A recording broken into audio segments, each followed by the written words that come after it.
está muy adscrita a esta capacidad para, a partir de la epopeya anónima de un personaje anónimo, de un viejo entre otros muchos viejos, lograr crear o lograr retratar uno de los temas de nuestro tiempo. Hay una anécdota muy curiosa sobre esta película. Esta película, cuando se estrena en Italia, Vittorio De Sica no está porque ha marchado a Hollywood en un intento de arañar la gloria del Star System, y en Hollywood durante un tiempo lo marean bastante y Merle Oberon, la famosa actriz, organiza una cena en su honor. Como él se ha llevado una copia de Humberto D. a Hollywood, Merle Oberon le propone después de la cena proyectarla. La película se proyecta y al acabar la película todo el mundo se levanta y hay un hombre que se queda llorando en las butacas, un hombre pequeñito que le dice a Vittorio De Sica: ha hecho usted una obra de verdadero arte, me hubiera gustado hacerla a mí. Y ese hombre era Chaplin. Yo creo que esta película tiene mucho que ver con el cine de Chaplin, aunque evidentemente no tiene el rasgo humoresco de las películas de Chaplin, perdón, y tampoco tiene esa especie de juego que entablaba Chaplin con el espectador, que era hacer un personaje muy simpático. Curiosamente aquí Humberto, el viejo Humberto, no es totalmente simpático. Es un hombre de una pieza y por ser de una pieza es un hombre con sus lados también mezquinos, con sus momentos agrios, con sus enfados, y sin embargo esa humanidad plena y ese riesgo que adopta también Vittorio De Sica al retratarnos un hombre que no solamente tiene el lado positivo, es lo que hace que sea extraordinariamente humano. A la hora de pensar quién era el genio de esta pareja, Zavattini y De Sica, ¿no? Porque muchas veces nos preguntamos esto. Ellos decían que eran como el café con leche, que es imposible discernir dónde termina el café y dónde empieza la leche. Algunos decían que Zavattini trabajaba con la conciencia y que Vittorio De Sica trabajaba con la mala conciencia, que le daba pertenecer a la burguesía y demás, ¿no? Yo creo que esto es falso. Yo creo que Vittorio De Sica era un hombre que tenía una inmensa adhesión al ser humano, una sinceridad intuitiva, una capacidad para compadecerse del que sufre, que verdaderamente es ejemplar en esta película. La película, en efecto, fue muy vituperada por Andreotti. Tampoco fue bien recibida por la izquierda, todo hay que decirlo. La izquierda consideraba que esta película era un mal ejemplo, puesto que estos problemas que plantea debían solucionarse colectivamente.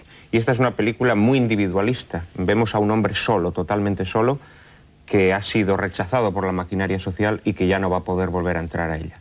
Pero incluso en esa desesperanza, la película, ya lo verán nuestros espectadores, tiene momentos mágicos donde uno, a pesar de tropezarse con esa terrible situación de Humberto, ve que la vida florece, ¿no? Que es como esas plantas que entre los resquicios de los escombros, a pesar de todas las dificultades, siguen reverdeciendo. Hombre, y sobre todo que está muy abierta, acaba y dice, usted dirá, esto es la vida, ¿no? Y es verdad lo que dice Juan Manuel de Prada de Chaplin, hay muchos, podríamos decir, gags chaplinianos, el más famoso de la película, cuando le está pidiendo la mano y se le acercan para darle unas monedas y entonces él cambia y hace como si fuera a llover, ¿no? Juan Antonio Porto, buenas noches. Bueno, yo estoy de acuerdo con vosotros en que es una película que 50 años después sigue extraordinariamente vigente, probablemente más vigente que entonces, porque estábamos hablando pues de la Italia de la posguerra, en la que la miseria no era solo propia y exclusiva de los jubilados, sino un poco de todos, ¿no? Sigue vigente porque, bueno, tenemos muchos jubilados, más jubilados que nunca, duran más que nunca. Me gustaría decir que, paradójicamente, jubilación viene de júbilo, que es una paradoja cruel, ¿no? Hay muchos viejos, hoy se dice de la tercera edad, como un resabio de la vieja división tripartita del clásico, las tres edades del ser humano, la edad de la fe, la edad de la razón y la edad de la experiencia, en la que estamos tres de los cuatro de la mesa, porque Juan Manuel cronológicamente es hijo nuestro, ¿no? Es repugnantemente joven. Bueno, es una película tristísima, pero verdadera y actual. Es decir, hoy sabemos, por ejemplo, que los abuelos, aparte de ocuparse de sus nietos Y ahí, bueno, pues eso es una labor que probablemente es agradecida, también estorban. ¿Sí? Hay datos objetivos de que las vísperas de los puentes, por la seguridad social, por urgencias, entran mucho más viejos que cualquier otro día. ¿Por qué? Pues porque la familia tiene que hacer un viaje de 48 horas, probablemente hacia el sol y hacia el mar, y el viejo estorba. Yo tengo un recorte estremecedor de un viejo que es abandonado por los suyos, no por sus enemigos, sino por la carne de su carne y la sangre de su sangre, en una estación de servicio.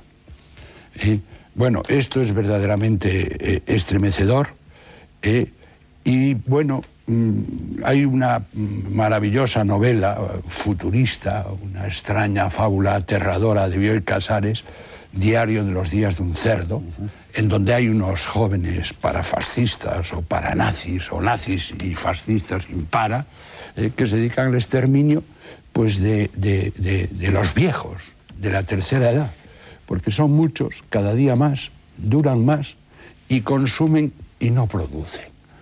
Bueno, este es un futuro tremendo si no le ponemos remedio. Creo que estamos en un momento que tenemos que hacer todos reflexión, porque a estos viejos, a esta tercera edad, les debemos nada más y nada menos que la vida. Y a nuestra generación, no a la de Juan Manuel, pues le debemos que la vida de nuestros padres no pudo haber sido más atroz. Vivieron la guerra civil, vivieron la posguerra, que probablemente fue tan mala como la guerra, e inacabable, y nos sacaron adelante. Yo creo que tenemos que pagárselo. Tenemos que pagárselo pues con amor y con simpatía, es decir, debemos de sentir con ellos, que es lo que etimológicamente significa simpatía. Esta película es un acta de acusación y un certificado de corrupción que sigue vigente y que, bueno, creo que nos conmueve las fibras y que nos obliga a recapitular sobre muchas cosas, entre las cuales está pues esta relación con nuestros mayores que se decían tiempos. Sí hay una cosa que me gustaría decir, que hoy se ha perdido, digamos, el doble concepto que tenían nuestros padres, los abuelos de Juan Manuel, acerca de los pobres. Este es un pobre vergonzante, que se decía, que es todavía más difícil ser pobre vergonzante que pobre de solemnidad, que también se decía. Es decir, es un pobre que tiene 18.000 liras al mes de retiro y se le van en dormir nada más 10.000. Pero va vestidito, va puesto, va aseado, y no sabe pedir.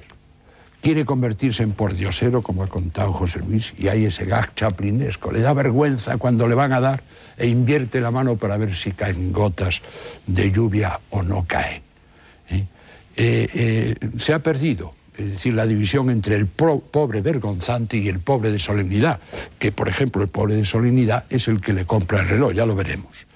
Me gustaría decir, y acabo, que yo tuve la suerte de conocer a Cesare Sabatini en uno de mis momentos estelares, además yo era poco más que un chaval, como alumno de Berlanga. Sí, dábamos clase en el Palacio de Tobar, que no tenía calefacción en invierno, y Berlanga nos llevaba a los 3 alumnos, que éramos 3, a la cafetería Manila, y nos invitaba a café. Y pues recibíamos visitas maravillosas. Y recuerdo el día que nos dijo, hoy va a tomar café con nosotros Cesare Sabatini.